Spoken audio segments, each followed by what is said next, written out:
Atelier, the painter's studio. This is a game inspired by Impressionist painting. You will paint the great masterpieces of the significant period in art history. To do so, you will send out your students to collect paints, although sometimes to do so you will have to kind of like bully your way through and against the students of the other players. What? Who knew that there was so much animosity back in the day? But that seems to be the case from the mechanics of the game, as I will soon explain. Each player has a palette, such as this one, which you use to organize your paints, represented by those cylinders, and also it is an excellent player aid. Pretty much here it tells you 80% of the rules of the game. Each player has a set of 4 dice, a set of students. Up there we have the masterpieces, a number of them is available. And here you have the number and type of colors that you need to have and be ready to discard to acquire that card. The number of students that also you had in paint shops that you need to bring back home to paint the painting. The number of victory points that scores, and possibly a special ability here. And so just to give you an example of other two, one difficult to make with a lot of points, one pretty simple, fewer points, and so on and so forth. We also have these inspiration tokens that can be used to perform various extra thingies. And finally, we also have Patron Cards. These are given, each player will start with 1 at the beginning of the game. You can acquire more, and they will allow you to score extra things at the end of the game. You keep them secret, and they simply are revealed at the end of the game to score whatever it is that they allow you to score to generate victory points. Ultimately, this is the idea. Players will play until somebody painted 3 paintings, and at that point the game is over and you count victory points based on the paintings that you collected and things generated by Patron Cards. The flow of the game: when it is your turn, you take all of your dice that you have not rolled yet this round and you roll them. I should say, you take all of the dice that you haven't assigned yet this round and you roll them. Then you can use any number of them following pretty much what you see here. For example, with a 2, I can place a student from my personal pool into any of the paint shops, those 4 paint shops, and I decide that that is the case. Then I have 3, 3, 3. They would allow me to move a student from one shop to the other, but that's right now is useless to me, so I don't do anything. Then when it's used, these are still available. Then the next player goes. When it's up to me again, I roll the ones that I'm not used yet.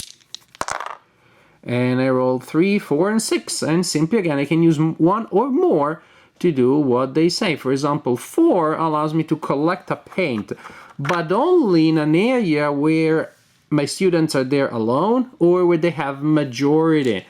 These people don't just buy the paints, they have to fight each other, I guess. Only when you have majority you can buy a paint. Right there I would not be able to get a red paint because I don't have majority, but then maybe I use my 3 to move a student that was there and I put it there, and now then I can use the 4 to collect a red, which I place in my personal area. And I hope it doesn't roll too far. I really wish they'd use cubes instead of these cylinders. You're gonna spend a lot of time instead of just making sure that they stand up, and then during gameplay making sure that they don't go everywhere. Stay here, paint. So, these are the actions. Place a student, move a student, collect a paint, but only where you have majority. However, the good news is from all areas, from all paint shops where you have majority, paint a painting, which is when you spend your paints to acquire one of the available paintings. Gain any one paint. This is the wild, then you simply gain what it says, any one paint. Now, you can also choose to spend dice to acquire inspiration tokens. You start with some at the beginning of the game, and this is what you can do with the inspiration tokens. You can spend 1 to reroll dice, you can spend 2 to paint a painting, so pretty much you're replacing a 5. or you can spend 3 to draw a new Patron card. It's potentially super good, but then it's also so random that, I mean, you may get something that's amazing because it matches what you have been painting, or not at all. So it's really situation is a big random element here. But in essence, this is the idea. When everybody has used all of their 4 dice, so maybe if you use them all, you have to sit there while other people are taking multiple turns until they use all of their dice. When everybody has used all of their dice, the round is over, all the dice become available again, and you continue like this until somebody paint 3 paintings, and at that point, the player is the winner of the game. Atelier is basically a game with the body of a pretty substantial Euro game and the soul of a very simple, very small filler. That's the kind of game I would expect to come in a box this small, and everything that you need in the game really would fit in it. It's just those ginormous pallets that you don't really need that fill the box or justify, so to speak, such a big box. And so it's not just that because of the production, of course, the price goes up. It is also, say, makes the game less portable, which for a filler is something that is good. You have to be able to carry around your fillers easily in a small bag or something like that. Because when you play it, this is a simple, quick filler. The decisions are fairly simple. They can be entertaining. They can be interesting. Not exceedingly so. The game is so light that it does feel a little too linear, a little too straightforward. It's okay. I didn't hate it. You really need a larger number of players, though, although that increases the randomness. When you have 2 players, it gets too much tug of war, and then it really gets to like 1 die to be able to really get that person stuck, and it's too much if I get something you are not, as opposed to with more players, the pains and sorrows are more evenly spread because I'm taking majority here, which means I'm taking majority from you and from you partially, as opposed to maybe preventing you from scoring anything. So I think for the flow of the game, to avoid a back and forth that feels a little bit repetitive, it's better to play with more than 2 players. But ultimately, well, there's something that I really like in games, and I think that actually the way it's implemented here is ultimately what makes this game a small filler.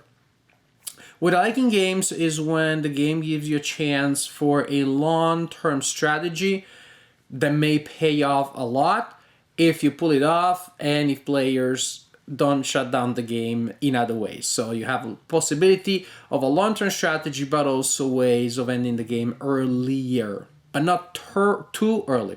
I like that, so that you're tempted to go for the big payoff, but of course you have to keep an eye on those that are going for quicker grabs so that you're not left with nothing. I like that a lot.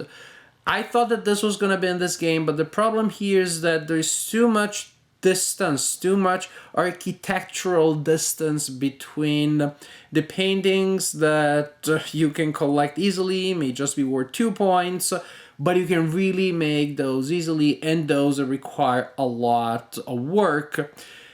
It is simply that once people realize the gap that there is, no one will want to go for the bigger one, because it is too easy to shut down the game earlier, and then you score 6 points. You got 3 paintings that are 2, 2, and 2, but that you're the only person who scored anything, so that's better. That's all you need. You don't need to score more than your opponents. You don't need to score a lot.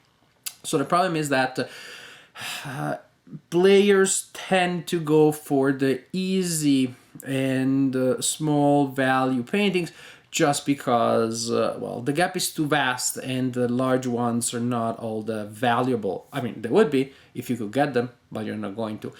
I feel that the game could be really shrunken down into a game with a smaller gap between the long term and the short term. Maybe all paintings were between 2 and 5 points, with less of a range when it comes to the number of paints, more variety in the effects as opposed to the number of points. Maybe that will balance things out. But as this is a game that you have this big box, but ultimately players are going to go for the smaller paintings, and so the game is really quick, really quick. And because of that, not that it has to be quick. But it will be quick once players realize how easy it is to get the easy ones and how hard it is to get the most valuable ones.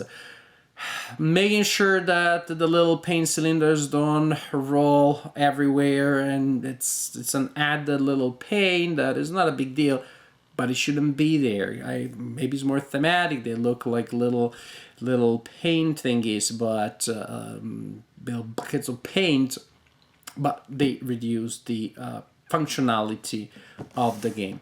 Atelier, the painter studio, there is an okay filler in here, but the production doesn't make it all that easy to access it. You have to see the filler. However, once you see the filler, you can't unsee it. I guess you can play variants, then you remove all of the low valuable cards from the painting decks and you only play with the big ones. And maybe that's what you need to do. You can customize your painting deck. I just thought about that. We didn't try it, but as is, the game has too much of a gap, I believe, between the high scores and the low scores, and so the game ends up being a quick filler because that is the only thing that makes sense. But, you know, maybe try with different combinations of cards in the deck and see if it goes better.